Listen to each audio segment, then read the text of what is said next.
Hello বন্ধুরা, Mala's gardening হ্যাভেনে আপনাদের সকলকে অনেক অনেক স্বাগত। আশা করি আপনারা সবাই অনেক ভালো আছেন।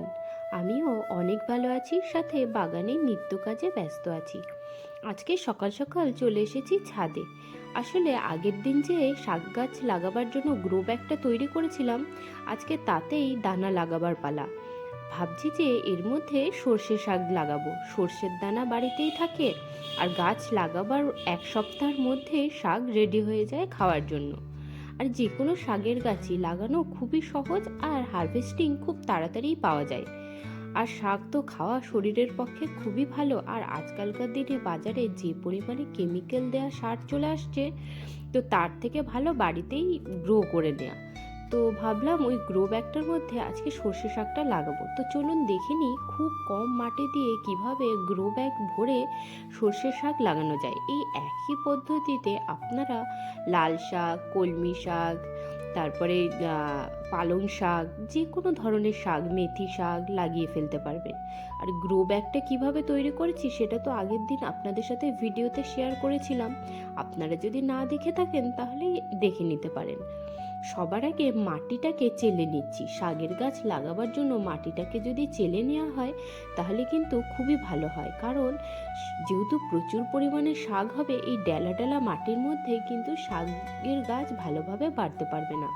আর এর মধ্যে রয়েছে বেশ কিছু ছোট ছোট পাথরের টুকরো, আর এই দেখুন প্রদীপ, এই দেখুন নারকেল ভাঙার টুকরো, ছোট ছোট পাথর, আর বেশ খানিকটা গাছের শিকড়। আসলে কিছুদিন আগেই গাছ রিপোর্টিং করেছিলাম, তো তখন এই সমস্ত ছোট ছোট পাথর মাটির মধ্যে মিশিয়ে এইভাবেই রেখে দিয়েছিলাম। তো শাকের গাছ লাগাবার জন্য মাটি যেহেতু খুব ঝুরঝুরে আর ভালো হওয়া দরকার, তার জন্য মাটিটাকে আগে চেলে নেব ভালো করে। আর এই যে চালার পরে যে গোটা গোটা ডেলাগুলো থাকলো, ওইগুলোকে কিন্তু ফেলবো না। যে কোনো গ্রো ব্যাগের নিচের দিকে এগুলো দিয়ে দিলে আস্তে আস্তে ডিকম্পোজিশন হয়ে কিন্তু সার তৈরি হয়ে যাবে। আর এই দেখুন ছোটো মোটো প্লাস্টিকের টুকরো মাটির মধ্যে ছিল, তো মাটি যেহেতু চেলে নিলাম, ওগুলোকেও আলাদা করে ফেলবো। দেখুন মাটিটা সুন্দর করে চেলে নিয়েছি, আর কত ঝুরঝুরে সুন্দর মাটি পেয়েছি। তো এই মাটিটার মধ্যেই মিশিয়ে নিতে হবে বেশ খানিকটা কোকোপিট। তো দেখুন আমার কাছে যেটুকু কোকোপিট ছিল সেটুকু নিয়ে নিয়েছি। এবার এই কোকোপিট, মাটি আর এর সাথে কিছুটা গোবর সার মিশিয়ে আমি সয়েল মিক্স তৈরি করব। আর যেহেতু ওই যে আমি গ্রো ব্যাগটা রেডি করেছি শাকের গাছ লাগাবার জন্য, সেই গ্রো ব্যাগটা অনেকটাই বড়, তাকে এইটুকু মাটি দিয়ে কিন্তু ভরা কিছুতেই সম্ভব না। তো কিভাবে ওই গ্রো ব্যাগটিকে এইটুকু মাটি দিয়ে ভরি, তো সেটাও আপনারা আজকের ভিডিওতেই দেখতে পাবেন। সবার আগে এই তিনটি উপাদান মিশিয়ে সয়েল মিক্সটাকে তৈরি করে নিচ্ছি। শাকের গাছে কিন্তু খুব একটা সার লাগে না, এই যেটুকু গোবর সার দিলাম এটুকুই যথেষ্ট। আর খুব বেশি সারের প্রয়োজন হবে না। আর শাকের গাছ লাগাবার কিন্তু 1 মাসের মধ্যেই রেডি হয়ে যায় শাক খাওয়ার জন্য। আর খুবই সহজে হয়ে যায়, আর খুব বেশি মেনটেনেন্সও লাগে না। আর সর্ষে শাক, তারপরে মেথি শাক, এ সকল শাকের দানা তো আমাদের রান্নাঘরে থাকেই। তো সেখান থেকেই আমি আজকে সর্ষের দানা নিয়ে চলে এসেছি। তো সর্ষে শাকটাকে আজকে লাগাবো বলে এই দেখুন মাটিটাকে ভালোভাবে মিশিয়ে রেডি করে নিয়েছি। একদম ঝুরঝুরে পারফেক্ট মাটি তৈরি হয়েছে শাকের গাছ লাগাবার জন্য। আর এই দেখুন গ্রো ব্যাগটার নিচের দিকে দিয়ে দেব বেশ কিছু শুকনো পাতা। কিছুদিন আগেই আমার জামরুল গাছটা জল দেওয়ার অভাবে পুরো শুকিয়ে গেছিল, আর সম্পূর্ণ পাতা ওই গাছটা থেকে ঝরে গেছে। তো আপনাদের সাথে শেয়ার করেছিলাম সেই জামরুল গাছটা থেকে যে পাতাগুলো ঝরেছিল সেগুলো এখানে বস্তার মধ্যে কালেক্ট করে রেখেছিলাম। তো সেখান থেকে বেশ কিছু পাতা এই গ্রো ব্যাগটার নিচে দিয়ে দেব। এবার এর উপরে দিয়ে দেব রান্নাঘর থেকে নিয়ে আসা বেশ কিছু সবজির খোসা। আপনারা এখানে যে কোনো সবজির খোসাই ব্যবহার করতে পারেন। দেখুন আমার এখানে অরেঞ্জ, আলু, শাকের ডাঁটা সমস্ত রয়েছে, সব কিছুই আমি এর নিচে দিয়ে দেব। দিয়ে এবার এর উপর থেকে আমি এবার তৈরি করা সয়েল মিক্সটা দিয়ে দেব। যেটুকু সয়েল মিক্স তৈরি করেছিলাম সেখান থেকে কিছুটা এর মধ্যে দিলাম, আর কিছুটা দেব ওই দানা ছড়াবার তার উপর থেকে। আর একদম শেষে এই শাকের গাছ লাগানো হয়ে গেলে ওপরের দিক থেকে কিছুটা পরিমাণে খড়ও আমি চাপা দেব, যাতে মালচিং হয়ে যায়, নিচের দিকে ময়েশ্চার কন্ট্রোল থাকে আর শিকড়টা গাছের যাতে মজবুতভাবে আটকিয়ে থাকে। তো সেটাও আপনাদের সাথে দেখিয়ে দেবো যে কিভাবে ওটা করতে হয়। তো সবার আগে এই দেখুন রান্নাঘর থেকে নিয়ে আসা সর্ষে এই দানাগুলোকে ভালোভাবে ছিটিয়ে দিলাম।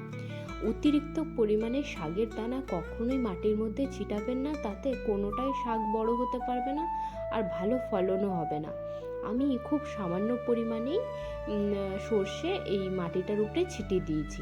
এবার বাদবাকি একটুখানি যে মাটি ছিল সেটাকে দিয়ে এটাকে চাপা দিয়ে দেবো দানাগুলোকে, যাতে দানাগুলো নড়াচড়া না করে আর ভিতরটায় যাতে ভালোভাবে ময়েশ্চার বজায় থাকে আর দানাগুলি যাতে ভালোভাবে জার্মিনেট হয়, তার জন্য এই উপর থেকে একটা লেয়ার মাটি চাপা দেওয়া খুবই কিন্তু জরুরি। এই দেখুন ভালোভাবে একটা লেয়ার মাটি আমি চাপা দিয়ে দিয়েছি। এবার হাত দিয়ে একটুখানি চাপা দিয়ে দেব। এবার এর উপর থেকে একটুখানি জলের ছিটে দিয়ে দেব। দেখুন অতিরিক্ত পরিমাণে জল এখন দেওয়ার দরকার নেই, শুধুমাত্র যাতে ময়েশ্চার থাকে, প্রত্যেকটা দানা ভালোভাবে ভিজে যায় সেই জন্য জল দিয়ে দেওয়া। অতিরিক্ত পরিমাণে জল যদি আপনারা এই সময় দিয়ে ফেলেন তাহলে কিন্তু শিকড় যখন বেরোবে দানার ভিতর থেকে সেই শিকড় খুব তাড়াতাড়ি পচে যাবে আর আপনারা কিন্তু ভালো শাক পাবেন না। তো অতিরিক্ত পরিমাণে জল দেওয়ার দরকার নেই। আর এই যে জল দিয়ে দিলাম, এবার এর উপর থেকে যদি আমরা খড় চাপা দিয়ে দিই তাহলে কিন্তু গাছের শিকড়টা খুব ভালোভাবে গ্রোথ হবে আর গাছ কিন্তু মরে যাবে না।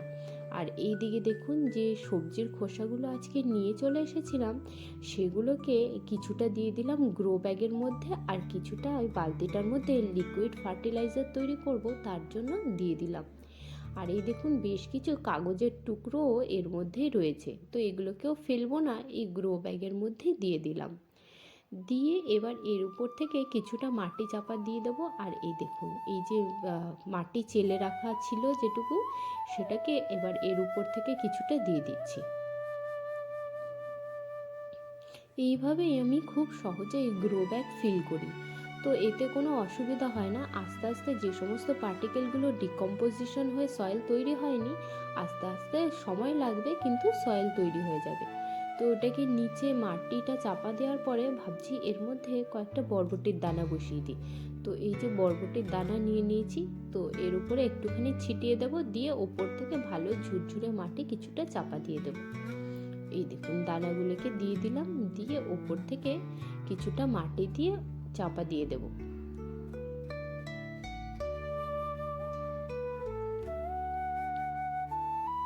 খুব সামান্য মাটি দিয়ে আমি কিন্তু এই বেডগুলোকে ভর্তি করে নিলাম দেখুন। আর এইভাবেই আমি সমস্ত বেড তৈরি করি। আপনারা তো আমার আগের ভিডিওতে এগুলো দেখেইছেন যে মাটি কিন্তু আমার কাছে খুব একটা নেই। যখনই মাটির প্রয়োজন পড়ে অন্য গাছ বার করে তার রিপোর্টিং করে সেখান থেকে কিছুটা পরিমাণে মাটি সংগ্রহ করি। আর এইভাবেই দীর্ঘদিন ধরে গাছ লাগাতে লাগাতে আমার বাগানে এতগুলো গাছ হয়েছে। অতিরিক্ত মাটি কোনোদিনই আমার কাছে ছিল না। যখন আমি গাছ লাগানো শুরু করেছিলাম তখন কিন্তু খুবই সামান্য মাটি দিয়েই চালু করেছিলাম, আর এখন তো তাও অনেক মাটি রয়েছে আমি মনে করি।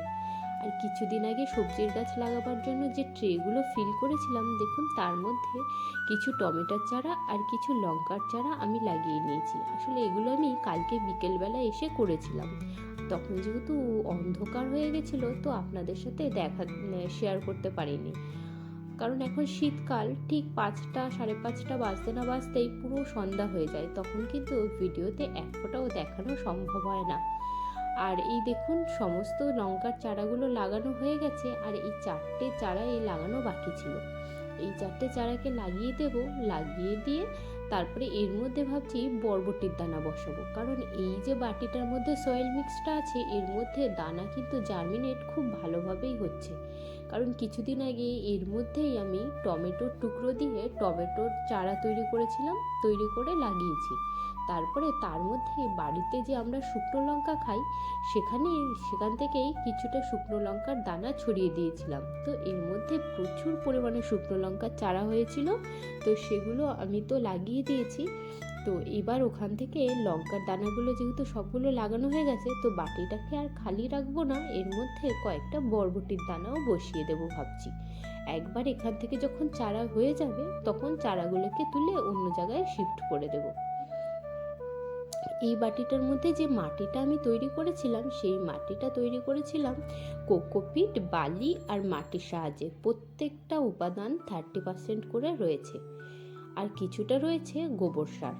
সব কিছু মিলে এই যে সয়েল মিক্সটা তৈরি হয়েছে, এর মধ্যে কিন্তু সিড জার্মিনেশন দেখছি খুবই ভালো হচ্ছে।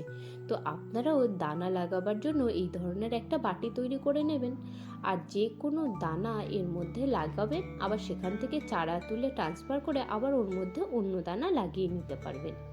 এবার নিয়ে এসেছি বেশ খানিকটা খড়টা দিয়ে এই মাটিটাকে চাপা দিয়ে দেব। তাতে কি হবে, নিচের দিকে ময়েশ্চার কন্ট্রোল থাকবে, ডাইরেক্ট সানলাইট পড়বে না, নিচে হিট তৈরি হবে যাতে জার্মিনেশন খুব তাড়াতাড়ি হবে।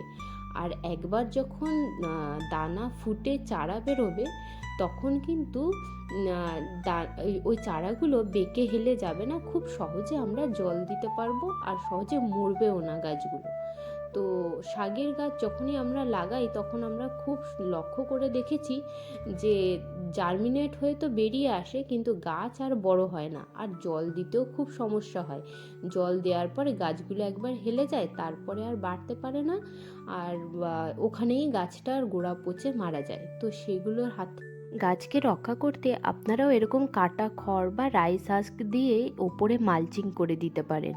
তবে আজকের মতন এইটুকুই বন্ধুরা, দেখা হচ্ছে আবার পরের ভিডিওতে। আপনারা সবাই ভালো থাকবেন, সুস্থ থাকবেন, আর আমার চ্যানেলের ভিডিও যদি ভালো লাগে তবে অবশ্যই সাবস্ক্রাইব করে আমার পাশে থাকবেন। টাটা বন্ধুরা।